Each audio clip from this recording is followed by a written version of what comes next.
kind of like a rebirth or a new version of yourself. I just really think back to those days. I mean, I had no motivation. I had no purpose. Every day, I just felt like I was just going through the motion, no goals or anything I was working towards. When I came into the course, I was a pretty broken person. I had tied my entire identity to my income, and my income had changed, and I felt like my self-value had declined because of that. And so, yeah, there was all these goals and dreams that I had and I wanted to achieve, and I wasn't achieving any of them. As I look back over years, not just the past few months, the only person standing in my way has always been me. I don't think we take time to do that, especially as parents. You think, well, my first responsibility is my job, and then everything else is kind of after that. But we never take time to care for ourselves or look into ourselves. This course has allowed me to do that. I think completely differently today than I did February the 1st. I've started a new job, so it was a new online training I was doing for a new piece of technology they bought. I popped up at 5:40, jumped on, got my computer going, and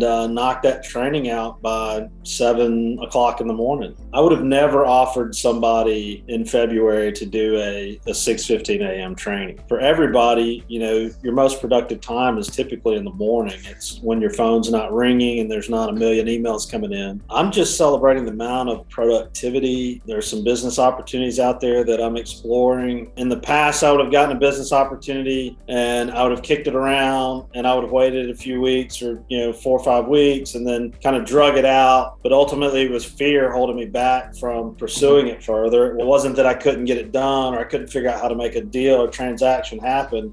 It was just the fear of the responsibility and having to show up for other people. For me, it's just willing to let go of that fear and say, listen, no matter what you do in life, it's tough. It just depends on how productive you can be and how much risk you're willing to take, and just know that it's going to be okay. Just today, starting off with a win, starting off with a happy customer, starting your day off with a win and something positive as opposed to dreading the day. It's a different energy. I would say you have a refreshed sense about yourself. You're energetic. You want to do stuff. I went from being pretty inactive to being pretty back into a lot of competitive stuff and doing things athletically and physically.